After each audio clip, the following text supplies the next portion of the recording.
I'm Cindy Abbott Letro for Behind the Camera, and today we're talking with Fred Olen Ray, who I can't remember when was the last time I talked to him, but you know, we've talked about how big the film industry has grown in Buffalo, and part of that is the work that you've been doing.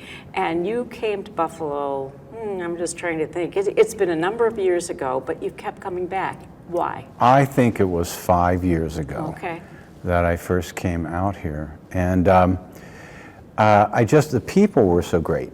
And, you know, people get tired of seeing movies made in Los Angeles. You know, not every story is best told, you know, in California. And we found everything we were looking for. And of course, we're very adaptable, you know, to changing things to fit around really great things. And the area had so much of what we were looking for, and was still, you know, in the small town sort of arena, but it was still, you know, very modern, and all the modern things were here as well. Well, the one I remember is, and one of the reasons that you came here too, was that we had snow, which was a good thing for you, and you were in East Aurora, and there was Fiddlers and all this, but for people that read your biography, you're probably one of the most prolific, you know, directors, producers in Hollywood. You've made over 150 films, and you know, for you to keep coming back here is a real compliment to our community. Well, you know, I think I stay busy because I do go out of my way to try to make the best of the situation. And there's so much going on here that you can work into an interesting story that might cost a mint to do anywhere else. Some films that are made here, that we've made here, couldn't be made in Los Angeles. They couldn't be made for less than maybe 2.5 times what it would cost to make it here. And there's a downside to flying people here and putting them in hotels and paying their per diems every day for their dinners and stuff. But it's offset by the money you can save by certain locations that are owned by the city or the state. You know, and just the generosity of some of the people that we deal with who have restaurants and hotels and things that let us film in their lobbies and stuff.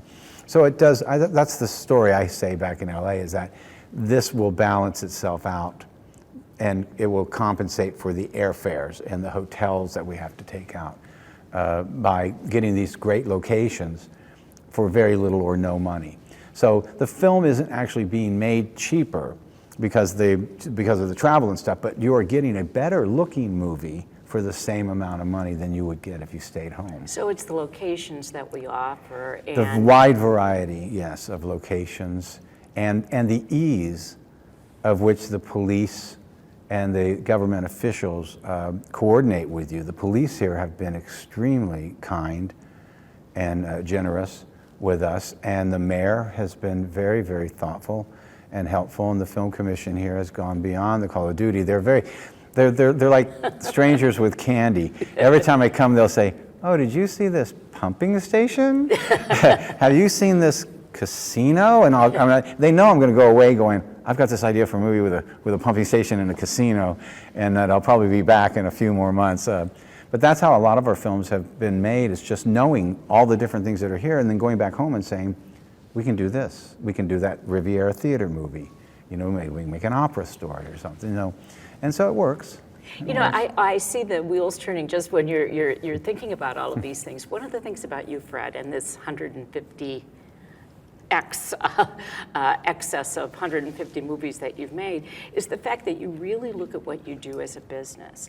You know, so many times, you know, when we think of film, it's like the artistic, you know, and it's that there are all kinds of films that can be made, and there is such an appetite on you know, with Netflix and Amazon to have, you know, there's a profession, there's a business that you can have that brings home a paycheck every night. I am always looking for my next job. And you know what? Sometimes I get excited about things. You know, that's the thing for me is, even if it's a show that I'm not particularly enamored with, I always try to find something in that show that excites me so that I can get up every morning and go out there and stand in 30 degrees or stand in the rain or stand in the heat. And I get excited about images and things that, like big things that I can put together. And I'm always looking for something that will create my next job.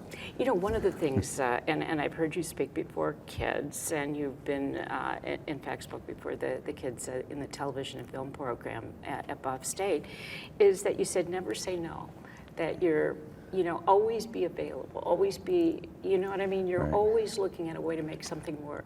Well, I always say to people, I'm in a yes-saying mood right now. Oh. I'm not in a combative mood right now. And I've always told people that unless I have something in the film that I'm morally objectionable to me, I'll generally take what's being offered. If the money's right and the project is right. I mean, there's certain things that I won't film or won't be involved in. But you don't get those in Christmas movies and Lifetime movies. So I'm a working director. I'm not idealistic. Tell me about that. About What is a what I'm working doing. director? I do this for a living. This is it. It's not a hobby for me at this point in the game. I rely on this to make my car payments, my house payments, and my kids' payments. You've got 4 boys. 4 boys. 2 of them are grown and 2 of them still live with me. I'm a single parent with 2 teenage sons. One who is actually working in the business now as a set dresser. Other one's still in high school. My oldest son, Chris, is the producer of my movie I'm doing right now, and he's also been a director. He's the one who guided me to Buffalo when he did Battle Dogs here for Sci-Fi Right, Channel. right. He heard that I was in Ohio. I was in Ohio and Michigan looking for a small town with snow, and he said, and I said, I'm not having any luck, son. He said, you want snow? He goes, go to Buffalo. He goes, here's Tim Clark's phone number. I called Tim.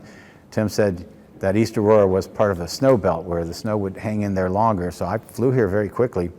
I got on a plane, it was 91 degrees when I got on the plane, it was minus 11 when I got off. And they showed me around, and it was snowing, and it was heavy duty, and I said, this is for me. And I went from California to Buffalo. You know, your background is such an interesting one because you came out, you were in the service, you worked in television.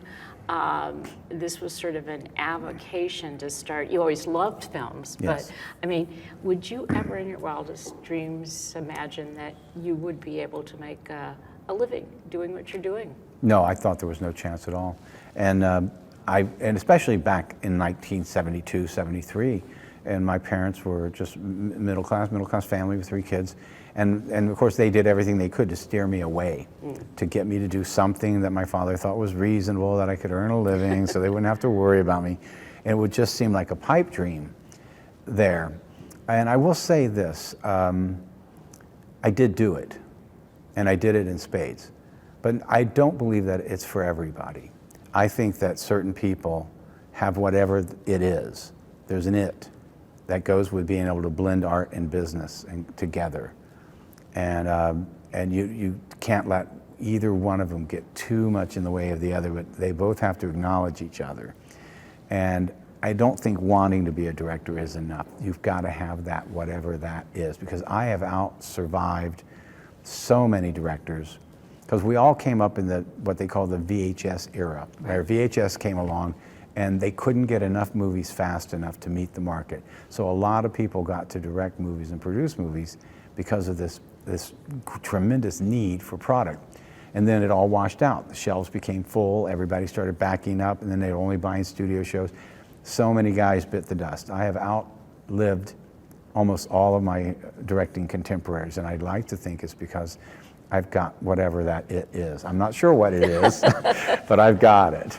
Well, you think about what's going on now. You know, there are people that like the fact that, you know, you have Netflix, you have Amazon, and you have Hollywood, and you have Bollywood, but it seems as if instead of getting less competitive, it's more competitive. Well, the studio system, and that is completely operates different than the independent system, and people in the studio system barely know that the independent system exists, and the people in the independent have almost no chance to crack the studio system. And I think that was probably my one regret, is I never took a crack at the studio system. I've always been independent, and I've always, you know, had to go year to year to year to make my shows. But, you know, as you pointed out, I've been very lucky. I've made tons of films, all kinds of films, and I'm not ready to stop yet.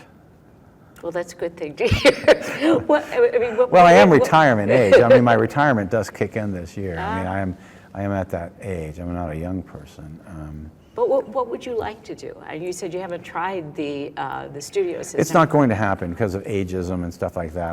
Like I said, I'm at retirement age. They're not going to change things there. What I'm trying to do is stay independent. We just produced a TV series of our own. Oh. I held off releasing it because I was waiting to see if we would be nominated for an Emmy, which we were today while I was here. And what's the name of the series? That show is The Bay, which I'm a producer. And so now that that's happened, when I get back to Los Angeles, then I'm going to launch the TV series that we did. And I'd like to do more of that. I'd like to do more independent stuff on my own, and you know, just keep doing what I'm doing, but maybe slow down a little bit. You know, the idea that I have to make 4 films a year to make everybody happy. You know, I'd like to maybe work twice a year. Well, we hope that you will keep coming back to Buffalo. And Tim keeps trying to get me to move here, but I said I don't want to move here because I'd just be a local guy at that point. I said nobody would want me anymore. Oh, I don't think that's true. Well, Fred Olen, you have really been good to Buffalo, and it sounds as if Buffalo has been good to you as well. I love it. I love it here. I could make a couple movies a year here. There's still so much to see here in places that I've scouted that I've never filmed at. I just got to find the right person who wants to make that film. Well, that's what we want to do. We want to keep you coming back to Buffalo, right. And we'll see you again on the next Behind the Camera.